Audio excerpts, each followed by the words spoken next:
medicines. And these medicines are chemical agents which bind with the receptors. And they have the positive effects by curing disease and also side effects. Pharmacology is distributed into two branches. One is called pharmacokinetics and other is called pharmacodynamics. What is pharmacokinetics? It is absorption of drug, distribution of drug, metabolism of drug, and elimination of drug. All four things comprise the pharmacokinetics. Pharmacokinetics basically हमारे पास क्या चीज है? फार्माकोकिनेटिक ऐसी चीज है जो कि हमें बताती है कि हमारे पास बॉडी ड्रग के साथ क्या क्या करती है, बॉडी उसको कैसे एब्जॉर्ब करती है, कैसे डिस्ट्रीब्यूट करती है, कैसे उसका मेटाबॉलिज्म करती है और कैसे वो बॉडी से एलिमिनेट होती है। On the other hand there is a pharmacodynamics which means what the drug do with the body.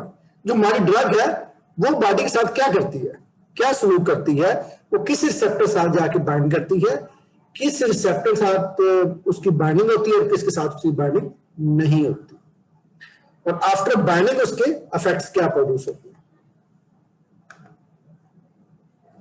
ये चीज हम कंसीडर करेंगे फार्माकोडायनामिक्स। बेसिकली ड्रग्स का इंटरेक्शन होता है with that of the receptors. What are receptors? Receptors are the agents with which drug binds. और after binding क्या होगा? There will be generation of the signals. Generation होगी, signal produce होंगे, और वो जो signals हैं, that will move toward the G protein, जो कि carrier है। वो क्या करती है? वो लेके जाती है सिग्नल्स को किसकी तरफ? Toward the enzymes that are present on the surface of the cell membrane. ठीक है, अब ये जो रिसेप्टर्स हैं मोस्टली प्रेजेंट होते हैं on the surface of the cell membrane.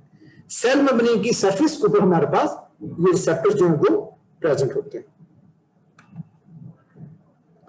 और इनके साथ ड्रग्स का इंटरेक्शन होता है, और इंटरेक्शन के बाद सिग्नल जनरेट होते हैं, और वो जो सिग्नल्स हैं वो मूव करते हैं टुवर्ड द रेलिवेंट। हमारे पास जो एंजाइम होगा उसकी तरफ कैरियर जाती हैं, प्रोटीन होती हैं, और वो जाके उस सिग्नल को शिफ्ट करती हैं एंजाइम की तरफ, एंजाइम को एक्टिवेट करती हैं, और एंजाइम को एक्टिवेट करने के बाद क्या होगा हमारे पास? There will be generation of the secondary messenger. And what is secondary messenger? It is the basically agent which causes the change in the cell.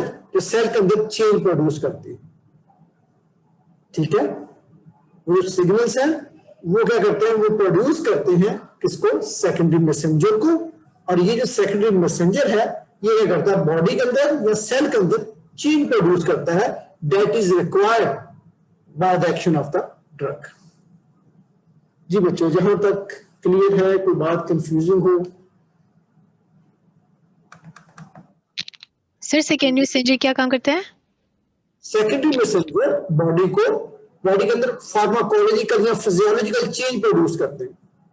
ठीक है, कोई ऐसी चेंज प्रोड्यूस करते हैं जिसके थ्रू फॉर एग्जाम्पल पेशेंट को pain हो रही है, हमने पेन को रिलीव करना है, तो पेन जिस मैकेनिज्म के थ्रू हो रही है उस मैकेनिज्म को स्टॉप करेंगे तो हमारे पास क्या हो जाएगा? फिजियोलॉजिकल एक्शन प्रोड्यूस होगा बाय द सेकेंडरी मैसेंजर। जी क्लियर है? सर फार्माकोकाइनेटिक्स की 4 थी, आगे से टाइप्स हो जरा एक्सप्लेन कर दें दोबारा। मैं करता हूँ। Thank you. फार्माकोलॉजी की 2 टाइप्स हैं, एक को हम कहते हैं फार्माकोडायनामिक्स और दूसरे को हम कहते हैं फार्माकोकाइनेटिक्स। अब जो काइनेटिक्स है kinetics mean movement of the drug across the body, उसे हम फार्माकोकाइनेटिक्स कहेंगे। और फार्माकोडायनामिक्स का क्या मतलब है कि हमारे पास फार्माकोडायनामिक्स में कि हमारे पास जो बॉडी जो एक्शन कर रही है विद द रिसेप्टर जो काम हो रहा है उसे हम फार्माकोडायनामिक्स का नाम देते हैं।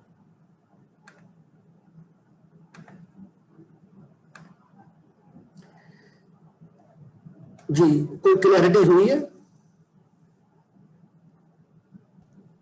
Yes sir, thank you so much. बच्चे हमारे पास, अस्सलाम वालेकुम सर। वालेकुम सलाम जी। अच्छा, अब बच्चे सर ये कौन वीडियो ऑन कर लें कि ऑफ ही रखें? व्हाट यू थिंक, क्या फिजिबल आपके लिए? सर वीडियो ऑन करने से डिस्टोर्शन ना क्रिएट हो जाए वॉइस में। ठीक है, मुझे कोई इशू नहीं है। मैं चाहता हूं कि अगर आप लोग फील करते हैं कि हम थोड़ा सा एक्टिव हो जाए तो वीडियो ऑन कर लेते हैं, अगर आप इसी तरह जाते हैं तो ऐसे ही कंटिन्यू करते हैं। सर सर वैसे ये ये फीसिबल है। चलो ठीक है, ऐसे चलते हैं जी। फार्माकोलॉजी को हम डिवाइड करते हैं टू वर्ड्स में, फार्माकोन और logos. Pharmakon mean drug and logos science. Basically it is a science of drugs. It deals with the study of desirable and undesirable effects. दो तरह के इफेक्ट्स हैं, एक तो हम डिजायरेबल है जो जिनकी हमें जरूरत है। फॉर एग्जाम्पल, हमें रिक्वायर्ड है कि पेशेंट जो है उसको कफ है या पेन है वो रिलीफ हो जाए, वो हमारे पास कौन सा इफेक्ट हो गया? डिजायरेबल। जिस पर्पस के लिए हमने मेडिसिन एडमिनिस्टर की थी वो डिजायरेबल इफेक्ट है। And what is undesirable effect? वो इफेक्ट जो रिक्वायर्ड नहीं है।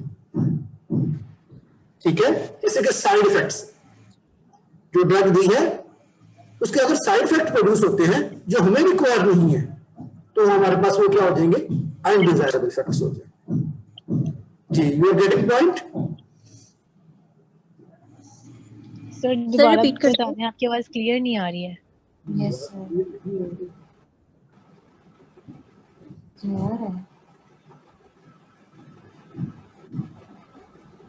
जी, आवाज आ रही है जी बच्चों? Yes sir. जी जी सर आ रही है। Yes sir. डिजायरेबल और अनडिजायरेबल इफेक्ट्स हैं।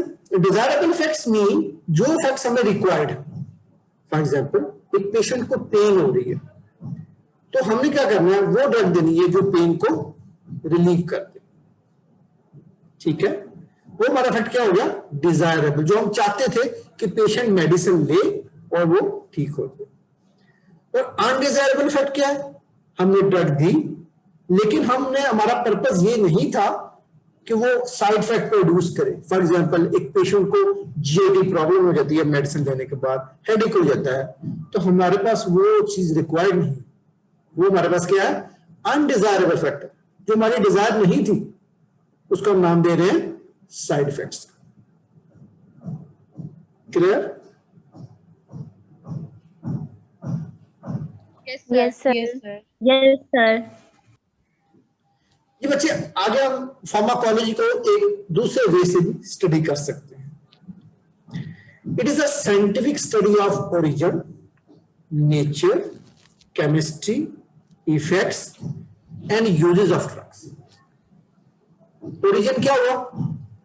कि ये जो ड्रग है हमने प्लांट से ऑब्टेन की है, एनिमल से ऑब्टेन की है, या हमने सिंथेटिकली इसे फार्मास्यूटिकल इंडस्ट्री में बना दिया। ठीक है, ये उसका ओरिजिन आ गया। नेचर क्या है? ड्रग हाइड्रोफिलिक है या हाइड्रोफोबिक है, ये उसकी नेचर होती है। केमिस्ट्री, केमिस्ट्री क्या है ड्रग की? उसकी केमिकल स्ट्रक्चर क्या है? एल्फेटिक रिंग है, बेंजीन रिंग है, साइक्लिक रिंग है, वो केमिस्ट्री हो जाएगी। इफेक्ट्स क्या प्रोड्यूस कर रही है ड्रग? ठीक है, क्या इफेक्ट बॉडी के अंदर प्रोड्यूस कर रही है? कार्डियोवास्कुलर सिस्टम में उसका क्या इफेक्ट है? रेस्पिरेटरी सिस्टम में क्या इफेक्ट प्रोड्यूस कर रही है? ये तमाम जो है ये इफेक्ट्स हमारे पास, उनको हम स्टडी करेंगे। एंड यूजेस ऑफ ड्रग्स, किस पर्पस के लिए ड्रग को यूज कर रहे हैं। ठीक है, अब इसको दोबारा पढ़ते हैं। It is the scientific study of the origin, nature, chemistry, effects, and uses of drugs. Is it clear? Yes, sir. Yes, sir. Secondly, हम एक और तरीके से इसको स्टडी कर सकते हैं, deals with how drugs interact with the biological system to affect the function. एक और तरीका ये है कि हम इसको एक और अदर वे से हम इसको स्टडी कर सकते हैं या इसको डिफाइन कर सकते हैं कि ये इंटरेक्ट करती है बायोलॉजिकल सिस्टम के अंदर। बायोलॉजिकल सिस्टम क्या होगा? ह्यूमन बॉडी या एनिमल बॉडी होगी, उसका जो फंक्शन है उसको अफेक्ट कर रही है। Thirdly, a branch of knowledge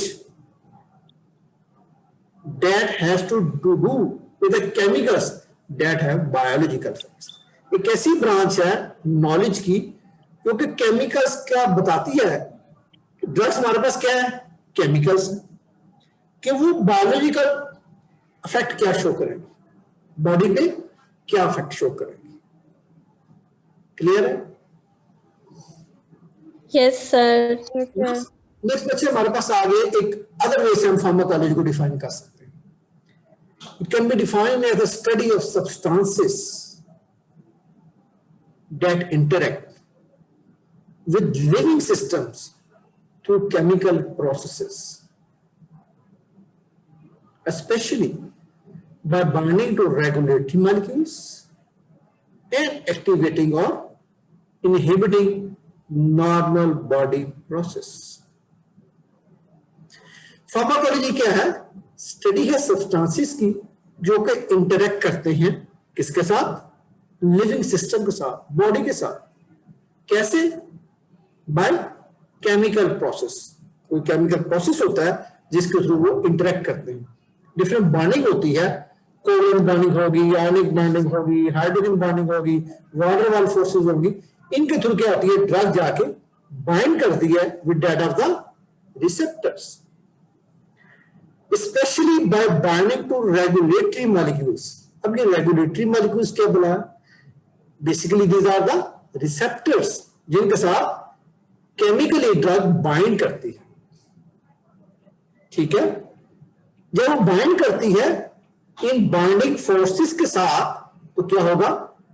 and activating और इनहिबिटिंग नॉर्मल बॉडी प्रोसेसेस। और क्या करती है? एक्टिवेट करती है या इनहिबिट करती है नॉर्मल बॉडी प्रोसेस। बॉडी के अंदर जो प्रोसेस चल रहे हैं उनको या तो एक्टिवेट कर देगी, स्टिमुलेट कर देगी, या उनको इनहिबिट कर देगी। ठीक है जी? नेक्स्ट बच्चे हम बात करते हैं मेडिकल फार्माकोलॉजी की। अब मेडिकल फार्माकोलॉजी का चीज है defined as the science of substances used to prevent, diagnose and treat disease.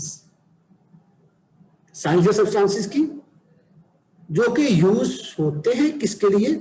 रोकने के लिए, डायग्नोज करने के लिए और ट्रीट करने के लिए डिजीज। पहली बात, डिजीज को प्रिवेंट करना ताकि डिजीज हो ही ना। कैसे हो सकता है ये? वैक्सीन लगा देंगे पेशेंट को। ठीक है? बच्चों को फांसी टीके लगते हैं ना, वो बेसिकली वैक्सीन होती हैं और वो क्या करती हैं? डिजीज की स्प्रेडिंग से बचाती हैं बच्चों को और बड़ों को भी डेफिनेटली। डायग्नोज, डिजीज कौन सी है? डायग्नोसिस करने के लिए कि ये जो डिजीज है ये कौन सी है। फॉर एग्जाम्पल, एक पेशेंट को किडनी फेलियर है, हम डायग्नोज करना चाहते हैं उसे।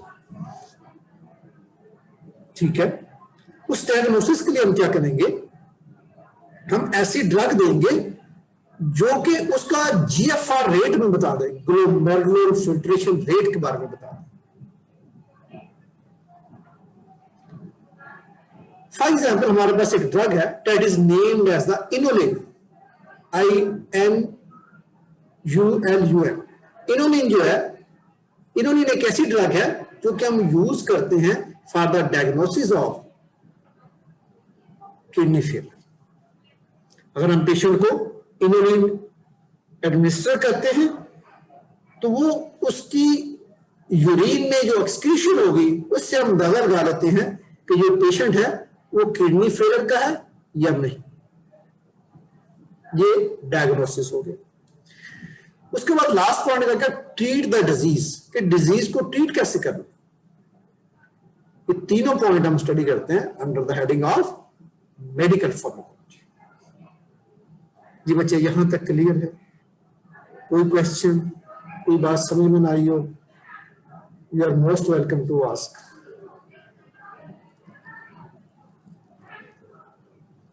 सर आ गई है समझ। नेक्स्ट बच्चे बात कर, जी जी बच्चों क्लियर है सर, ओके। नेक्स्ट बच्चे हम बात करते हैं टॉक्सिकोलॉजी का। टॉक्सिकोलॉजी क्या चीज है? It is a branch of pharmacology which deals with the undesirable effect of chemicals on living systems from individual cells to complex ecosystem.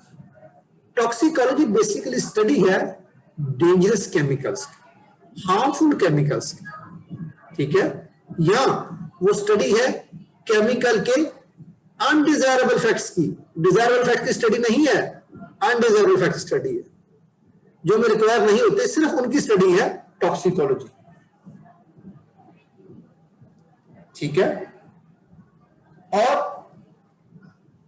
इसको हम कहते हैं कि ये हम स्टडी कहां कर रहे हैं, एक इंडिविजुअल सेल का इफेक्ट भी चेक कर सकते हैं कि उस पर टॉक्सिक इफेक्ट क्या है, और एक कॉम्प्लेक्स इकोसिस्टम को भी चेक कर सकते हैं कि उसका इफेक्ट क्या है। इकोसिस्टम में क्या होगा, एनिमल्स हैं, ह्यूमन बीइंग हैं, प्लांट्स हैं, उनको ऊपर टॉक्सिन्स का क्या इफेक्ट है वो भी चेक कर सकते हैं, ठीक है। हमारे पास एक साइंटिस्ट थे जिनका नाम था पार्सेलस। वो कहते थे कि everything is toxic depending on the dose of chemical और ड्रग। हर चीज टॉक्सिक है, डिपेंड किसी पे कर रहा है, डोज के ऊपर। पैनाडोल की टेबलेट है, हम यूज करते हैं फीवर को रिलीव करने के लिए, पेन को कम करने के लिए। अगर हम उसको यूज करेंगे 1 या 2 टेबलेट, वो तो हमारे पास अच्छे इफेक्ट शो करेंगी, फीवर को खत्म कर देंगे। अगर हम 10 टेबलेट्स एट ए टाइम ले लेंगे, that will be toxic for the body, that can damage the liver, lungs, kidney. तो ये हमारे पास क्या हो गया, टॉक्सिक इफेक्ट हो गया। क्लियर? Yes sir. नेक्स्ट हम बात करते हैं क्लिनिकल फार्माकोलॉजी। ये बेसिकली स्टडी है ड्रग्स की ह्यूमन बीइंग में, और ये एवेल्युएट करती है pharmacological action of drug, preferred route of administration and safe dosages range in human by clinical trials. क्या करती है क्लिनिकल फार्माकोलॉजी? ये एवेल्युएशन करती है कि ड्रग कैसे अपना रोल प्ले करेगी, ड्रग का फार्माकोलॉजिकल एक्शन बॉडी के अंदर क्या होगा, क्या चेंज प्रोड्यूस करेगी बॉडी में। ये नंबर 1 पॉइंट हो गया। सेकंड पॉइंट क्या हो गया, प्रेफर्ड रूट ऑफ एडमिनिस्ट्रेशन। कौन सा रूट ऑफ एडमिनिस्ट्रेशन जो है वो चूज करना है। अब कैसे चूज करेंगे कि पेशेंट को हम सिरप दें, टैबलेट दें या उसे इंजेक्शन दें, को बता सकते हैं एनीबॉडी? एज देखेंगे, मतलब पेशेंट की एज से करेंगे सर। एज से हिस्ट्री देखते हैं, सर स्क्रीनिंग करते होते हैं पहले, उसके पेशेंट की स्क्रीनिंग करेंगे। Yes sir. Route of administration हम चेक करते हैं, कैसे चेक करते हैं, with the help of condition of the patient. Patient की कंडीशन क्या है, अगर पेशेंट इमरजेंसी कंडीशन में है तो उसे हम इंजेक्टेबल देंगे, ताकि पेशेंट जो है फौरी तौर पे अपनी इमरजेंसी कंडीशन से स्टेबल कंडीशन की तरफ आ जाए। लेकिन अगर पेशेंट स्टेबल है ऑलरेडी तो हम क्या करेंगे, उसे ऑरल रूट यूज करेंगे, टैबलेट दे देंगे, कैप्सूल दे देंगे या सिरप एडमिनिस्टर करेंगे। Clear? Secondly, safe dosages range in human by clinical trials. ये क्लिनिकल ट्रायल्स क्या होता है पता है किसी? सर जब एक ड्रग चेक करते हैं कि वो सूटेबल है कि नहीं, लाइक मेजॉरिटी ऑफ के लिए। जी बोलो शाबाश। सर उसको डिफरेंट स्टेजेस से गुजारते हैं, फिर उसको एप्लीकेबल करता है ह्यूमन के ऊपर। पहले एनिमल्स के ऊपर उससे करते हैं कि ये ह्यूमन पे कोई डिजायर्ड इफेक्ट तो नहीं प्रोड्यूस करे, मतलब वो कोई जो हार्मफुल इफेक्ट तो नहीं प्रोड्यूस करेगी, तो इस वजह से उसे कहते हैं क्लिनिकल ट्रायल्स। और वो अगर पॉपुलेशन ज्यादा सूटेबल है तो फिर उसको अप्लाई कर देगी, लेकिन अगर कम पॉपुलेशन पे सूटेबल है तो फिर वो ड्रग फीसिबल नहीं होता सबके लिए। रिजेक्ट कर देते हैं। ठीक है, शाबाश बच्चे। बेसिकली जो क्लिनिकल ट्रायल्स होते हैं ये डोज को सिलेक्ट करते हैं, हम डिफरेंट डोजेस की रेंज बना लेते हैं। फॉर एग्जांपल 10 मिलीग्राम से लेके 100 मिलीग्राम तक डोज जो है हमने वो एक रेंज बना ली है। पहले एनिमल्स को देंगे 10 मिलीग्राम से 100 मिलीग्राम तक, देखेंगे सेफ डोज कौन सी है अकॉर्डिंग टू बॉडी वेट, फिर उसी को अप्लाई कर देंगे इन द ह्यूमन बीइंग। ठीक है, और वो जो सेफ डोज है वो हम बाय द क्लिनिकल ट्रायल उसको चेक कर लेंगे। फिर हम सबसे पहले स्मॉल नंबर ऑफ पीपल में चेक करेंगे, फिर लार्ज नंबर ऑफ पीपल में चेक करेंगे कि उस ड्रग का इफेक्ट क्या होगा, और फिर वो ड्रग जो है उसको ओपन मार्केट में भेजा जाता है। ठीक है।